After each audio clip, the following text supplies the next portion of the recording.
The sky was red, not the kind of red you see at sunset. This was the color of burning skies, ash, and war. The alien city of Veriton was silent. Tall buildings stood broken, their sharp edges reaching up like claws. Ash floated through the air. Like dirty snow, Threxen stood at the edge of the tower. He looked down at what was once a battlefield. Now, it was just smoke and silence. His dark blue armor reflected the flames below. His long tail flicked once, then rested. Victory, at last. The war with Earth had ended 3 days ago. The last human outpost had fallen. Earth's greatest weapons had been crushed. Their fleets turned to dust. Their people either gone, or hiding, or captured. Now only one human remained. Footsteps echoed behind him. Threxen turned, his cold yellow eyes watching 2 guards escort a man into the room. The human's hands were tied, but he walked straight. He was covered in dirt. Cuts across his arms and face, but he was smiling. Threxen frowned. This was the last human. And he was smiling. The alien general stepped forward. "You lost," Threxen said, voice low and sharp. "Your kind is finished." He leaned in close, eyes narrowing. "Why do you smile, human?" The man looked up. Blood dried on the side of his face. His eyes were calm. "I made a promise to my daughter," he said simply. Threxen blinked, then laughed. A deep, echoing sound that bounced off the broken walls. "A promise? What promise?" "To win the war." "No," the human said. "To come back." Threxen laughed even louder. "Come back? You're a prisoner, your world is gone, and you think you'll return to your daughter?" He walked around the human slowly. "That is not hope, that is madness." The human didn't move. His eyes looked past Threxen, past the guards, past the tower. He looked at something far away, and he smiled again. "I don't break promises to her." Something about the way he said it made Threxen pause. There was no fear in his voice, no weakness, only certainty. Threxen narrowed his eyes. "Do you know what we do to prisoners here?" He stepped closer. "You will not leave this world, not alive." "I will," the human said. Then, softly, "You'll see." Threxen stared at him. For a moment, the fire outside was the only sound. Then Threxen snorted. "You humans are strange creatures," he said. "You fight even when all is lost." He turned to the guards. "Put him in cell 9. Deep level. Alone." The guards nodded, pulling the human away. But even as they dragged him down the hall, he didn't stop smiling. Threxen watched him go, then turned back to the window. The sky outside rumbled. A storm was coming. But the war was over, wasn't it? 1 month later, guards were talking. Whispers moved through the halls of the prison. Cell 9 was empty. No one saw him escape. No alarms, no broken locks, just gone. Threxen stared at the empty cell. His claws tapped the cold wall slowly. "How?" he asked, but no one had answers. Just one sentence scratched into the metal wall. "I don't break promises to my daughter." Asterisk. The cameras didn't blink. The walls didn't move. The doors never opened. And yet, the human was gone. Inside the deepest layer of the prison, under 50 feet of black metal and stone, Cell 9 stood silent. No noise, no power failure, no broken locks, only that one message, scratched into the wall like a ghost had written it. "I don't break promises to my daughter." The technicians checked every file, every security feed, every sensor. Nothing made sense. But somewhere far away across the dark skies of the alien world, a signal buzzed in the wires. A flicker of static where no signal should be, just for 1 second, then gone. Threxen stood in the control center. Dozens of screens lit up the dark room. His claws gripped the edge of the console. He didn't speak. He didn't blink. He just stared at the empty cell. "Impossible," one of the guards said. "Even we can't get out of there without a code." He had no code, Threxen said. No weapon, no help, and yet he's gone. Someone in the back whispered. Maybe he wasn't alone. Threxen turned slowly, his eyes cold. "What did you say?" The young alien froze and nothing, General. But the idea was already spreading, a whisper, an idea too dangerous to say out loud. What if the humans had planned this? What if this one wasn't a prisoner, but a weapon left behind? Far beneath the city, inside old, forgotten tunnels, something moved. Not loud, not fast, but with purpose. Metal clanked softly. Lights blinked and died one by one. The security. Drones that patrolled these tunnels stopped responding. In the dark, the human moved. His hands traced the old panels on the wall. "Still here," he whispered. "Still working." He tapped a small device to the wall. It blinked green. Then the panel opened. Inside was a screen, ancient, dusty, but alive. He smiled. "They never found this one," a voice buzzed quietly from the device in his ear. "Are you there?"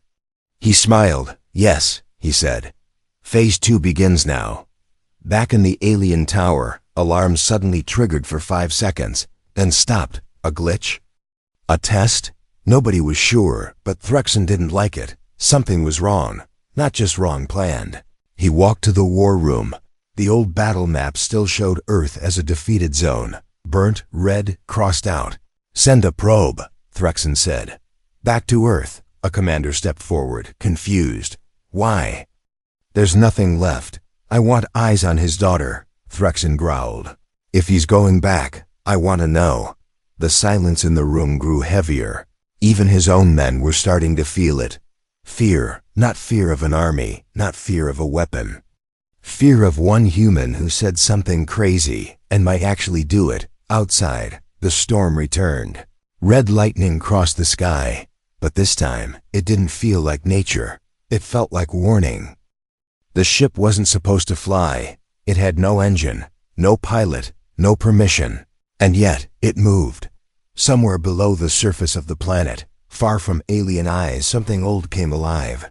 Not with sound, not with speed, but with purpose inside the machine. The human stood still. His hands rested on the cold glass of the control pod. The lights around him were soft blue and slow, like the heartbeat of something waking from a long sleep. "This wasn't built by them," he said quietly. "It was built by us." The system blinked, recognizing him. "Welcome back, Colonel Raiden," the voice said.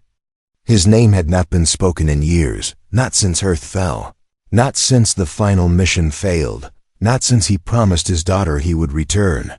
Now the countdown had started. 3 levels above him, in the ruins of an old Earth base, once thought destroyed. Dust shook loose from the ceiling. Cables moved on their own. Screens that hadn't lit in years began to glow. A voice spoke from the mainframe, cold and slow. "Promise protocol activated." The guards who once guarded the base were gone. The aliens never thought anything useful was down here. They were wrong. Back in the city, Threxon stared at the images from the surface scans. Something shifting near the wastes. A technician said, "No signs of life, just movement." Threxon leaned forward. "Check the last human records. What was out there?" "Just dirt and ruins, General," the tech said.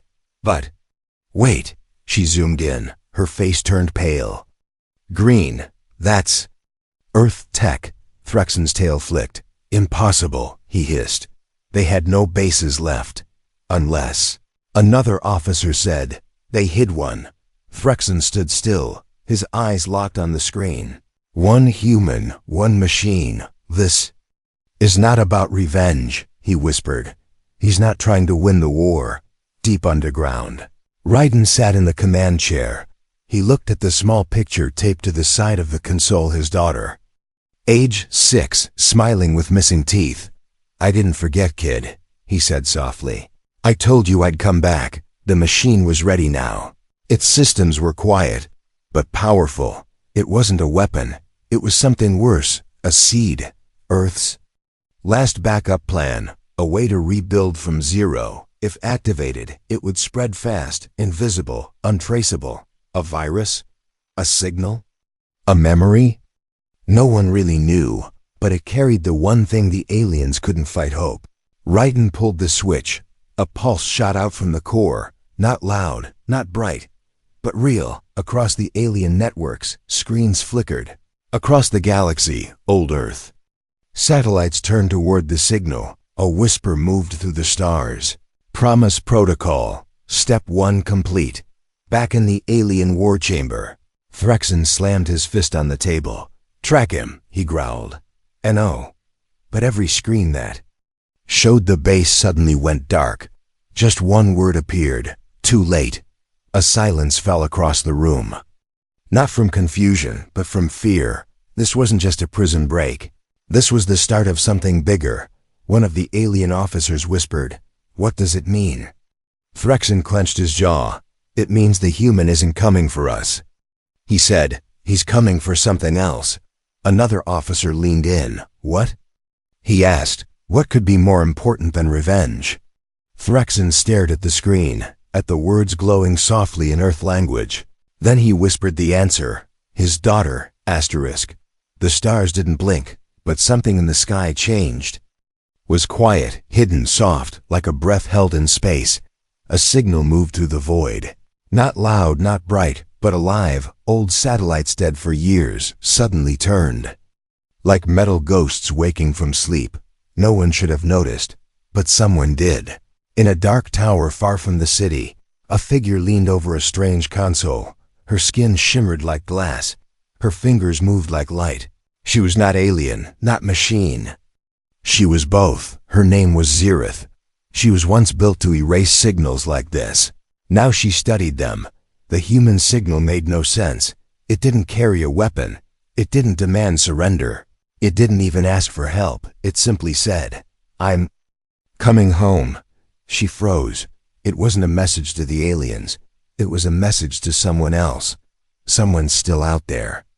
Zereth stood. She knew what this meant.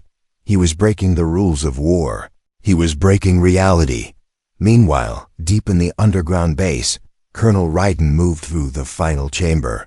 Dust fell from the ceiling. Old Earth banners still hung. From the walls burned, forgotten, but not lost. He reached the last panel, placed his hand on the sensor. It scanned him, paused, then accepted. Phase 2, activate. The screen asked. He didn't answer right away. His mind was full. He thought of the day the war started. The day he left his daughter behind. She was crying, holding her little toy bear. "Promise me," she whispered. "Promise you'll come back." He did. And now everything he had done, every risk, every step, every secret was for that one moment. "Activate," he said, in the alien control center. Alarms exploded. Sirens wailed. Screens blinked red. A voice echoed through every wall. "Unauthorized Earth core detected. System infected." Threxen rushed in. "What's happening?" He shouted, but no one had an answer. Every system was being rewritten slowly, silently. Their maps were vanishing, their files erased, their history corrupted. One word appeared across every screen. "Daughter." It made no sense to them. But to Raiden, it meant everything. The Promise Protocol wasn't just a message. It was a network, a chain of Earth machines hidden across the galaxy, each one waiting for a single voice command to wake up. Each one now whispering back, "We hear you."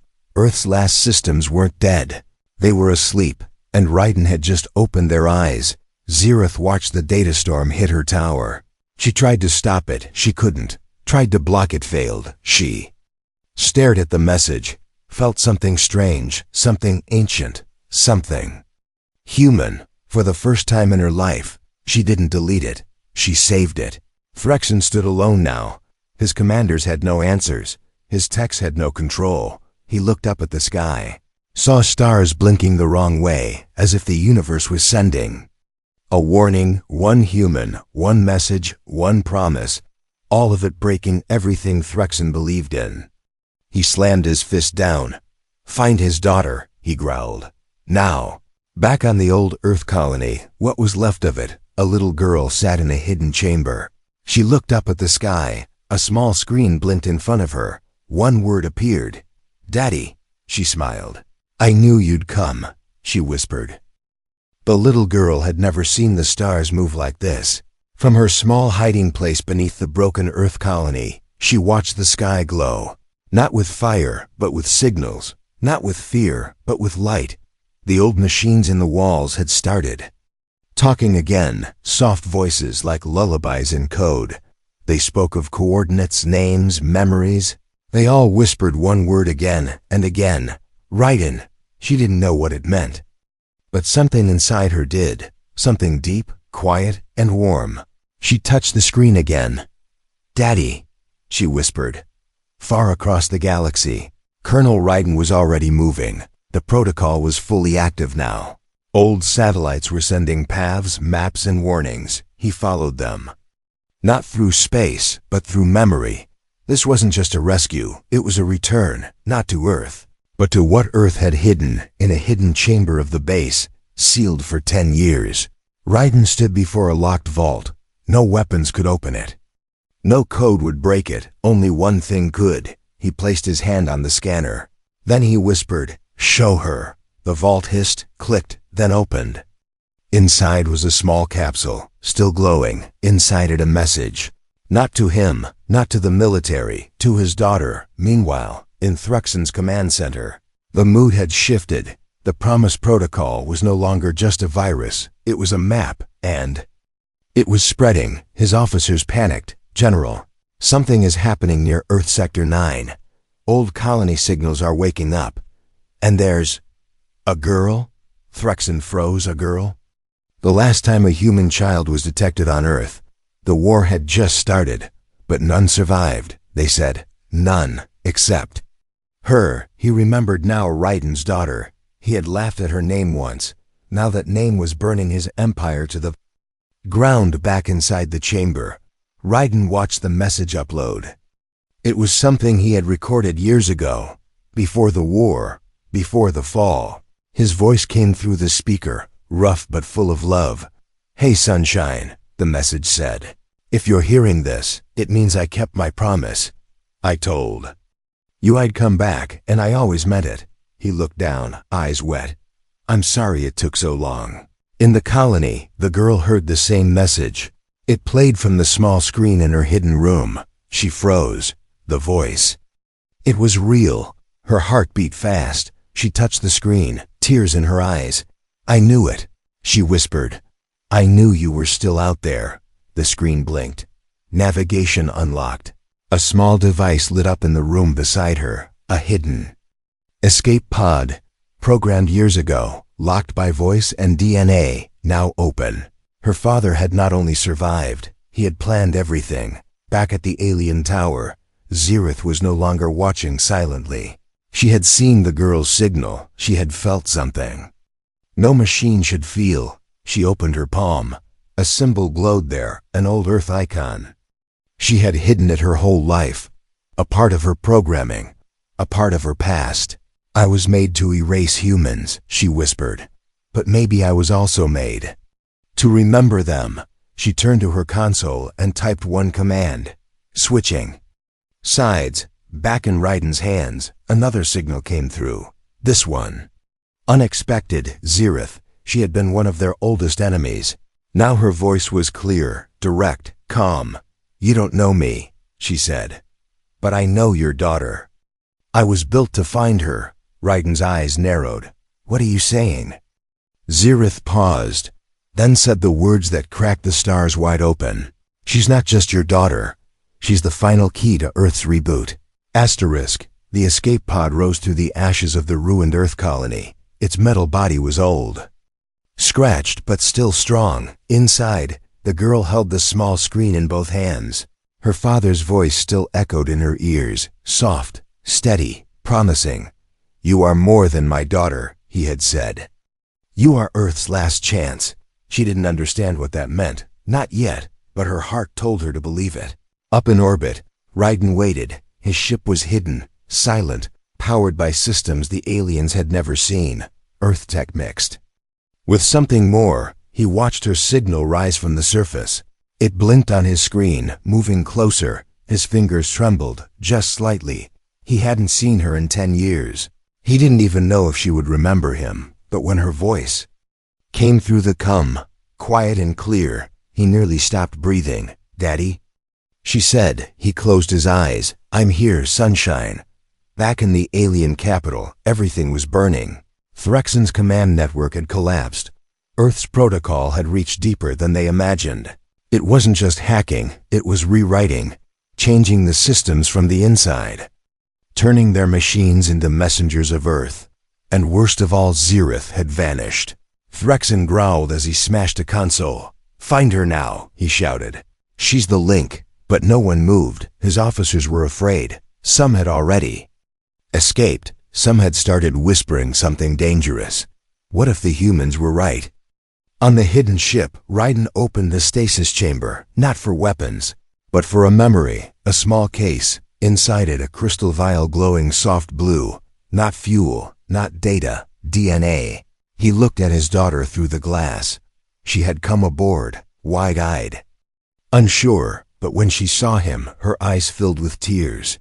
She ran forward and held him tight. "You really came back," she whispered. "I told you I would," he said. Then he knelt, held the vial between them. "This ... is yours," he said. "This is why they wanted you gone." Her breath caught. "What is it?" "It's not just your blood," he said. "It's the last full Earth genetic key." Zereth's voice came through the ship's speaker. "I've decoded the protocol," she said. "The girl isn't just a signal receiver. She's the reboot switch." Raiden stood up. "That's why they never found her. That's why they tried to erase her." The girl blinked. "Me?" Zereth replied gently. "Your DNA holds the final command string to restart Earth's core.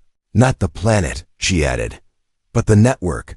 The girl stared out the window. The stars above looked cold, endless. "Why me?" she asked Raiden. Knelt beside her. "Because I trusted you more than I trusted any system. Because you are the part of Earth they could never predict. You are hope." She wiped her eyes and nodded. "Then let's finish it." The alien fleet saw the ship rise from behind Earth's dead moon.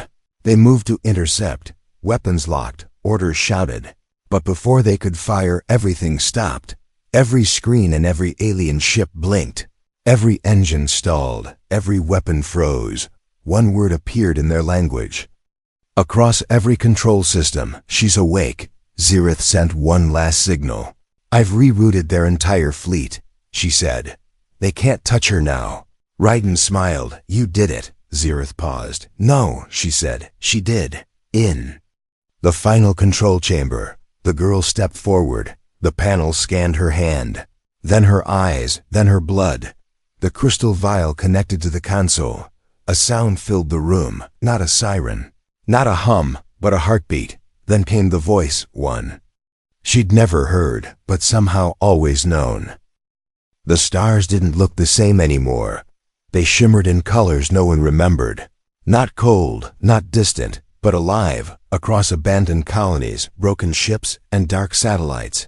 Something impossible had happened, a system built by humans long thought dead had opened its eyes again, and in the center of it, a little girl stood beside her father, her hand still resting on the control panel, her heart still racing.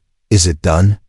she whispered. Raiden looked around. The hum in the floor, the lights in the walls, the gentle voice of the Earth Core speaking again. It was all real. "It's done," he said. "You did it," she smiled. "I didn't do it alone." At the edge of the galaxy, ships turned, not to attack, not to retreat, but to watch. Even the alien fleets, once full of pride and fire, paused, their weapons silenced, their systems confused. In every language, one message appeared. "We kept the promise." Threxon stood in silence, alone in the center of his shattered war room, everything he had built erased. Not by weapons, not by force, but by a human's will. He remembered that day, when he laughed in Raiden's face. "You will never return to her," he had said. "You will die here." But now, Raiden's voice echoed across every system he had once controlled. "I promised my daughter I'd come back. You should never laugh at that." Zereth stood on a silent ridge, watching Earth's core light rise again. She felt something no code could explain, a memory she never lived, a warmth she never knew.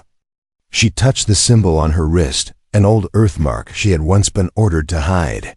"I was built to erase you," she whispered. "But you rebuilt me.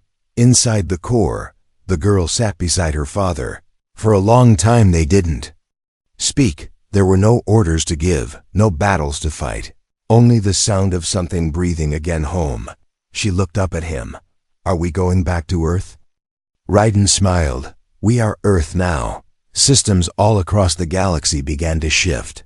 Not because of war, but because of connection. Machines that were broken, now remembered. Codes that were locked now opened, not to weapons, but to voices. The Earth Core was not just a system, it was a story. And the girl had been its final page. Threxon's empire faded, not in flames, but in silence. His soldiers laid down their weapons. Some returned home. Some chose to help rebuild, because they saw something stronger than war. A father who meant it, a child who believed it. A promise that survived everything. The last message sent from Raiden's ship went out in every direction. Simple, clear. To any human still out there. She's safe, Earth breathes again. You can come home, somewhere. In dark corners of space, survivors heard it, and for the first time in years they cried, not from pain, but from hope. Back in the ship, the girl curled up beside her father. She was tired, but smiling. You're not going anywhere now, right? She asked. He laughed softly. No, sunshine, he said. I'm finally home.